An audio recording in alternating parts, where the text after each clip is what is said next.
एक पुराने जंगल के दिल में, जहां वक्त भी नहीं पहुंचा था और जो धुंध में लिपटा हुआ था, वहां था परिवन। ये कोई आम जंगल नहीं था। ये एक पवित्र जगह थी। एक ऐसा आश्रय स्थल था जहां कहानियों और किंवदंतियों वाले जीव रहते थे। परियों का संसार। सूरज की किरणें हरे भरे पेड़ों के ऊपर से छनकर नीचे गिरती थी, जैसे सोना पिघल रहा हो। ये एक ऐसी दुनिया थी जहां हर रंग के फूल खिले हुए थे और हवा में अनदेखे पंखों की आवाज गूंज रही थी। ऐसा लगता था जैसे पेड़ खुद हवा में अपने राज फुसफुसा रहे हों। उनकी पुरानी जड़ें जादू से बनी हुई थी। ये एक ऐसी जगह थी जहां सपने हौअफ़क़त बन जाते थे और हौअफ़क़त कल्पना में बदल जाती थी। इस जादुई दुनिया को आम इंसानों की नजरों से दूर रखा गया था। इसकी सीमाओं की रक्षा शक्तिशाली जादू से की जाती थी। केवल वही लोग जिनके हाथों में थोड़ा सा भी जादू था, जो नामुमकिन पर यौफन करते थे, वे ही इस जगह के बारे में सोच भी सकते थे। और इसीलिए सदियों से परिवन की कहानियां बस कहानियां बनकर रह गईं, जिन्हें लोग आग के पास बैठकर सुनाते थे और बच्चों को सुलाने के लिए कहते थे। लेकिन अक्सर कहानियों में ऐसी शक्ति होती है कि वे उन लोगों को अपनी ओर खींच ही लेती हैं जो सच्चाई जानने की हिम्मत रखते हैं। रघु एक जवान लड़का था जिसे दुनिया के रहस्यों से लगाव था।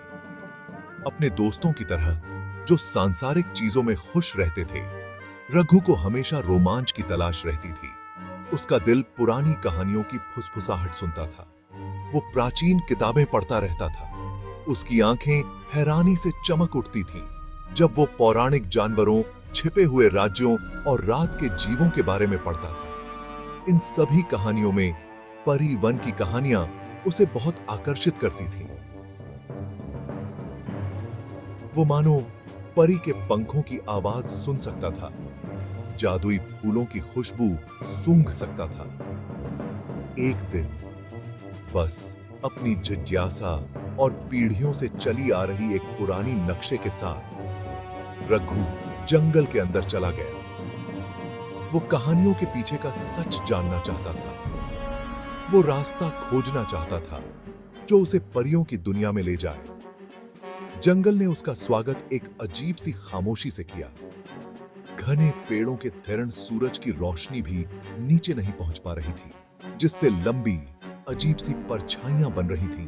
फिर भी रघु आगे बढ़ता रहा। उसका दिल डर और उत्साह से तेज धड़क रहा था। जैसे जैसे वो जंगल में आगे बढ़ता गया, हवा में भी एक अजीब सी चमक और कंपन होने लगी, मानो कोई अदृश्य शक्ति थम कर रही हो।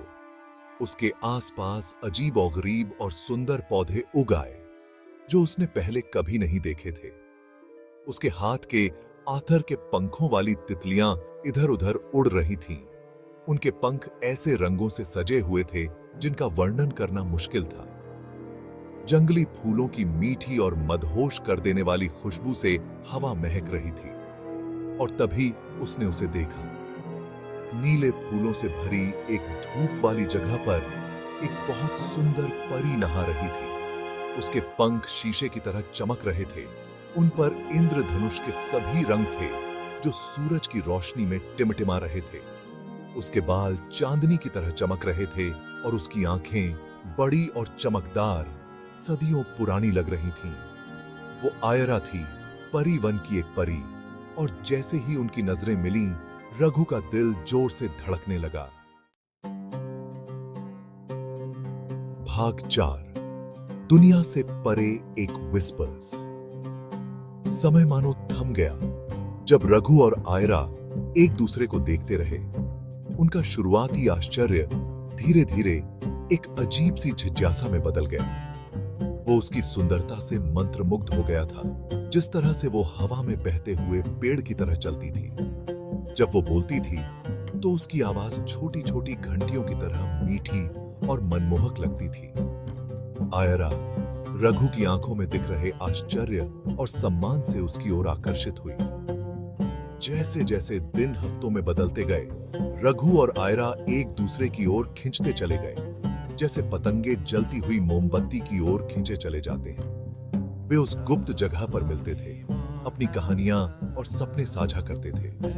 रघु उसे इंसानों की दुनिया के बारे में बताता था, भीड़ भाड़ वाले शहरों और तकनीकी चमत्कारों के बारे में।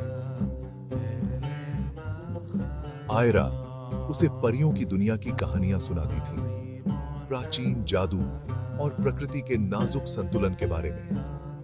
हर चोरी हुए पल के साथ उनका रिश्ता और मजबूत होता गया, जो उनके अलग अलग दुनिया की सीमाओं को चुनौती दे रहा था। उन्होंने शब्दों से परे एक भाषा की खोज की, एक ऐसा जुड़ाव जो उनके अस्तित्व की सीमाओं से परे था। भाग 5। दिल की लैंग्वेज। प्यार एक बार जड़ पकड़ने के बाद रघु और आयरा के बीच एक जंगली फूल की तरह खिल उठा, जो कंक्रीट को चीर कर निकलता है। यह साझा हंसी और फुसफुसाए हुए रहस्यों, चोरी हुई नजरों और दिल की अनकही भाषा से पैदा हुआ प्यार था। उन्होंने एक दूसरे की संगति में सुकून पाया, अपनी अलग दुनिया की जटिलताओं से एक सुरक्षित जगह पाई। इंसान होने के नाते रघु उसके जादू को पाना चाहता था, एक परी होने के नाते आयरा उसकी गर्मजोशी और इंसानियत की ओर अजीब तरह से आकर्षित हुई। उनकी प्रेम कहानी धीरे धीरे आगे बढ़ी, जैसे चांदनी की धीमी रोशनी में खिलते हुए चांदनी के फूल की पंखुड़ियां। उन्होंने अपने दिन जंगल के छिपे हुए अजूबों को खोजने, कहानियां और सपने साझा करने में बिताए।